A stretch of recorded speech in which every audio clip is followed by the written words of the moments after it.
molta gent era processista perquè s'hi guanyava la vida, i en va fer un negoci, com a periodista, com a proveïdor de serveis, com el que sigui. Però molta gent de bona fe estava convençudíssima que d'allò en podia sortir una societat millor. Per tant, jugar amb això tenia un punt de cínic, no?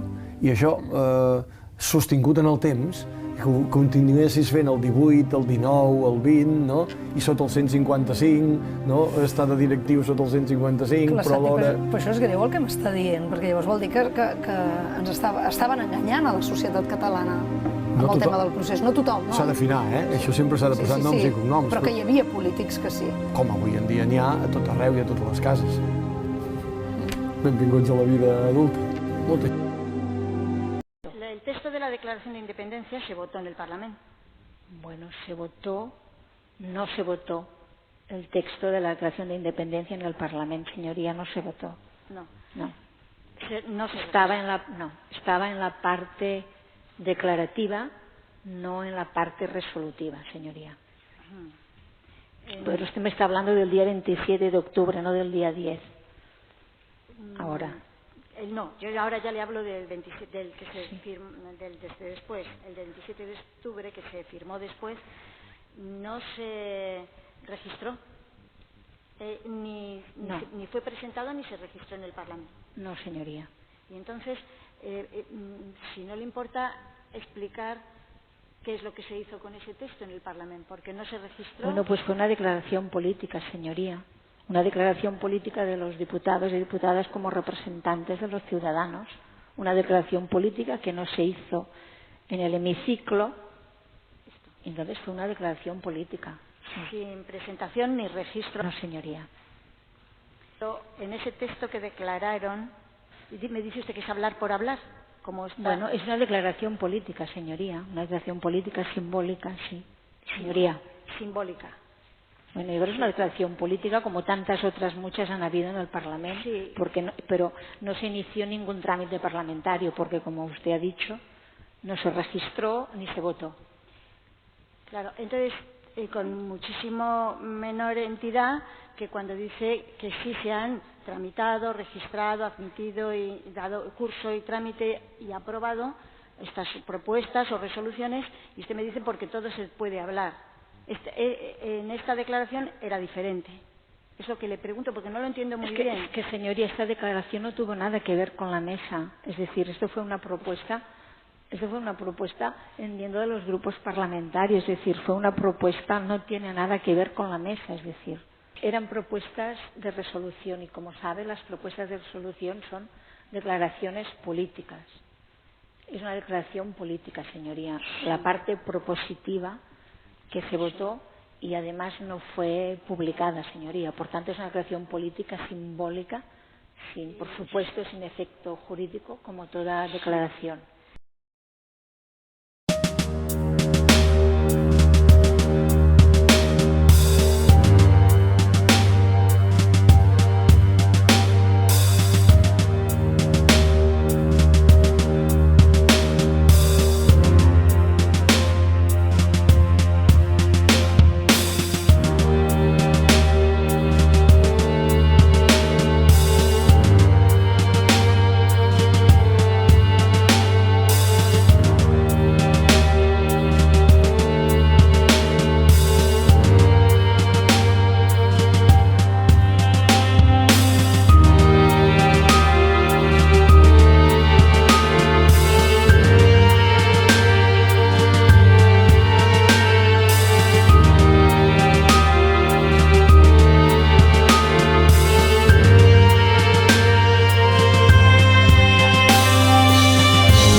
Yo fui al tribunal, a la Audiencia Nacional, el 6 de octubre del 2017, volví a ir el 16 de octubre y nunca he eludido la justicia, pero porque esta es mi forma de ser, pero ya que hacía el interrogatorio de preso político y de persona con más proyección pública, también les quiero compartir con ustedes que es un altavoz inmejorable. Estoy convencido que mis compañeros y yo mismo no depende la calidad de la democracia en el Estado español, no solo en Barcelona, en Vallecas, en Pamplona, en Salamanca, en Vigo.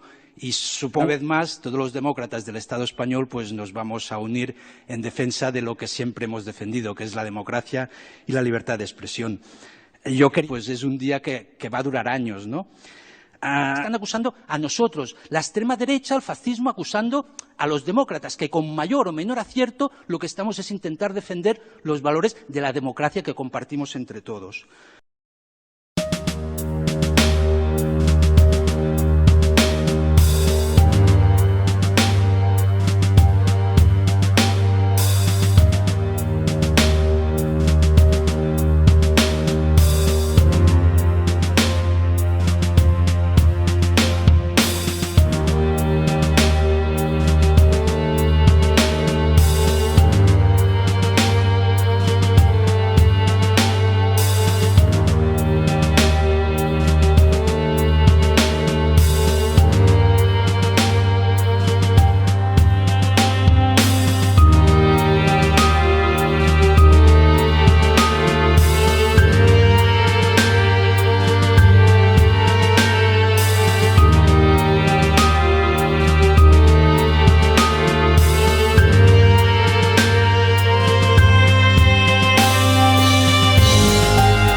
President von der Leyen. Her husband, Heiko von der Leyen, is the medical director of biopharmaceutical company. He is also an advisor to another company, consulting firm for German and European healthcare market. Since Ms. Ursula von der Leyen had a major conflict of interest. Because of all this, she has to resign from her position as the President of the European Commission, and I call on the leadership of all political groups and leadership of the European Parliament to support this request and to finally create an investigation.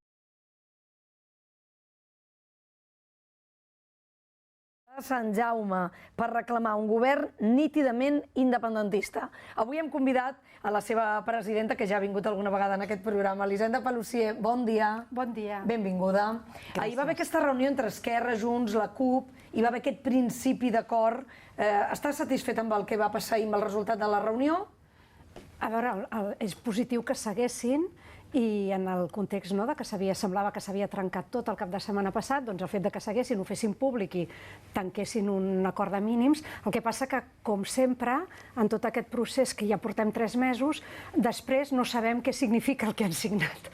Després uns diuen això vol dir que no hi haurà eleccions, però tampoc es concreta que hi hagi un acord ni quin tipus d'acord, i per tant no sabem exactament què significa. Per vostè què significa? Com interpreta aquest acord d'ahir?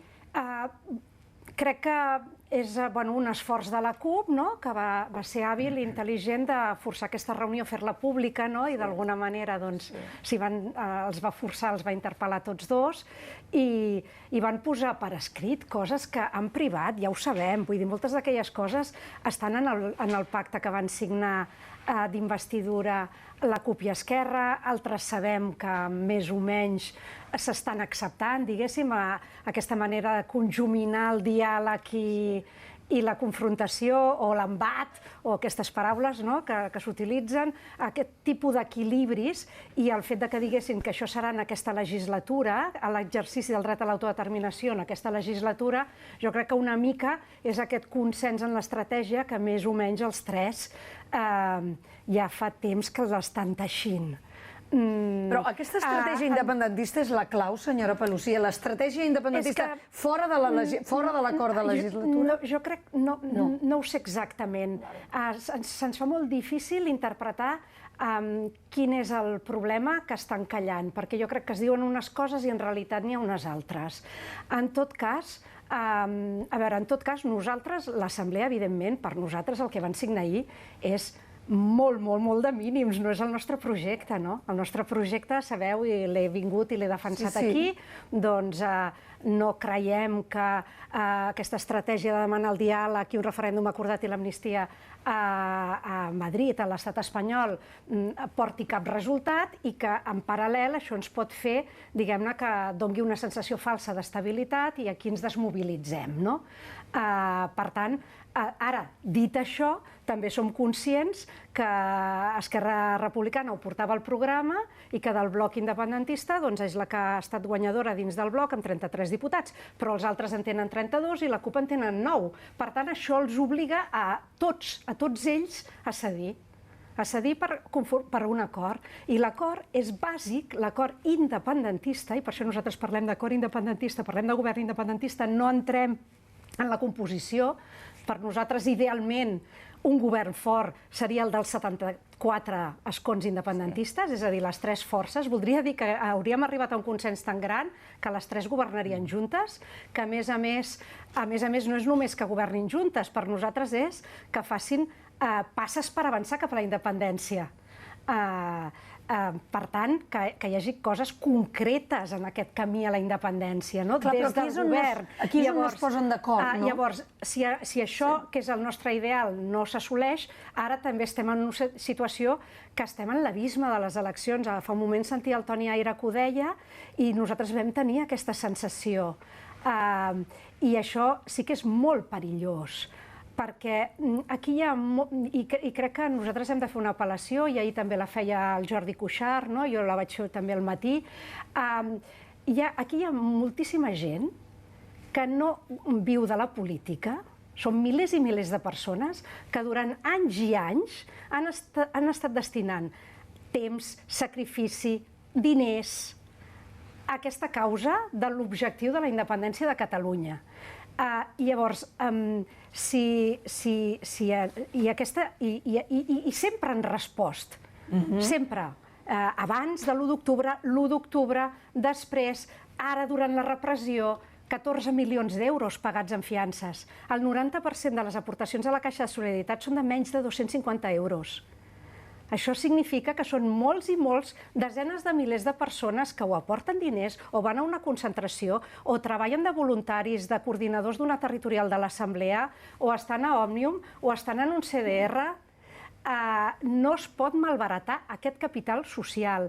I anar a unes eleccions, jo em trobo molta gent pel carrer, parlo amb molta gent i comença a haver-hi, ja hi era fa uns mesos, jo crec que ja va passar una mica de factura el 14 de febrer, i ara, si hi haguessin unes eleccions, en passaria moltíssima més. Molta gent que diu, ja no vull saber res, soc independentista, vull la independència, però és que he deixat d'escoltar les notícies. No vull sentir res. Un senyor em va dir, em poso música clàssica tot el dia. Comença a haver-hi, home, un desànim, una emprenyamenta i un ja no vull saber res, i això no ho poden malbaratar. I per això vostè diu que és perillós. Són unes eleccions el 14 de febrer que hem aconseguit, o sigui, se'ns retreia que si no havíem tingut mai més del 50% del vot directe. Se supera el 50% amb escreix, gairebé el 52%. I ara malbaratarem que tenim un Parlament amb el 52% de vot popular directe independentista i 74 diputats independentistes, més que el 2015, quan estàvem en el punt àlgid, que en teníem 72. No té perdó. Per tant, responsabilitat i generositat. Generositat dels dos. De Junts i d'Esquerra. No sé quin ha de fer el primer pas, però ha d'haver-hi generositat. ha d'haver-hi generositat. Llavors això és el que apel·lem. I també el que diem a la gent aquesta desmobilitzada i enfadada, teniu l'opció de dir-ho, de sortir, de mobilitzar-vos, veniu el diumenge a la plaça Sant Jaume i us donarem veu. O sigui, al final l'assemblea, moltes de les coses que fa al final és donar veu al sentiment del moviment popular, que és molt ampli, que és molt divers. Evidentment, el nostre és el més activista, però el més activista que està a les territorials de l'Assemblea és una cosa, i després us en faríeu... Jo a vegades em sorprenc i tot. Ahir, que vaig anar també a l'acte d'Òmnium al vespre, se'm va apropar el dirigent d'una patronal. I una patronal important. I què li va dir? Em va dir, és molt important, he de parlar amb tu, ja he vist que feu aquesta concentració el diumenge, sí, em sembla molt bé, i seguiu, i apreteu, i em va dir, està en joc la independència, si no es posen d'acord, està en joc el projecte d'independència, i pensa que molts empresaris som independentistes, perquè si no, no seríem més del 50%, i està en joc l'economia. Les dues coses. Diu, perquè a la Generalitat no trobem interlocutor.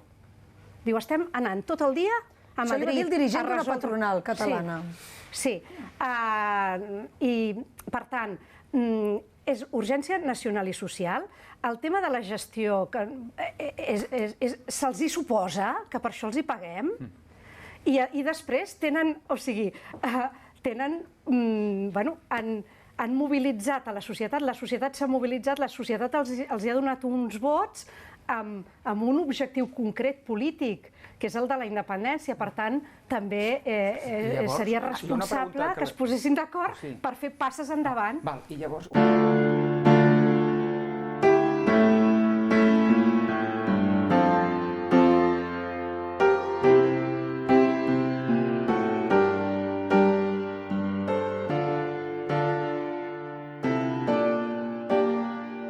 Gràcies als companys d'Òmnium, de l'AMI, del Consell per la República, de la Intersindical, de la Cambra de Comerç i de totes les entitats que heu encapçalat aquesta manifestació en nom de la societat civil i que ens heu ajudat a omplir els carrers. Gràcies a totes les delegacions internacionals que un cop més heu volgut estar presents a la nostra Diada Nacional. Representants d'Euskal Herria, Còrsega, Sardenya, Galícia, Castella, Canàries, el Kurdistan, la Cabília, Estònia, Flandes, Bielorússia, Armènia i els amics del RIF que també viuen aquí a Catalunya i que han vingut amb presos polítics, amb exiliats i amb els seus advocats, i són avui aquí perquè compartim també la seva lluita. Gràcies als rectors i vicerectors de 6 universitats públiques catalanes que enguany ens heu volgut acompanyar.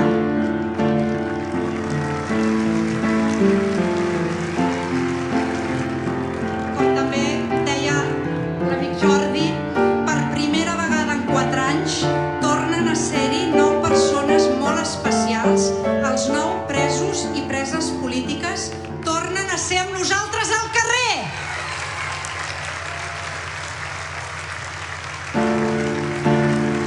Per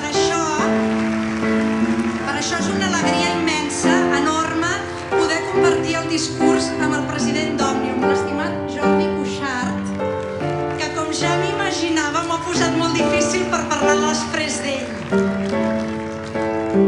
Estimats Carme i Jordi, que heu estat tants anys aquí dalt fent aquest discurs de l'11 en nom de l'Assemblea. Dolors, Oriol, Jordi, Quim, Josep, Raül, us volíem a casa i sou a casa.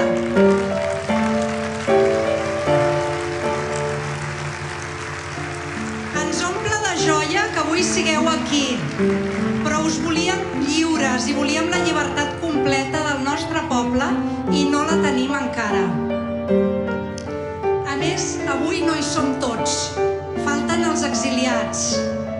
Carles, Marta, Lluís,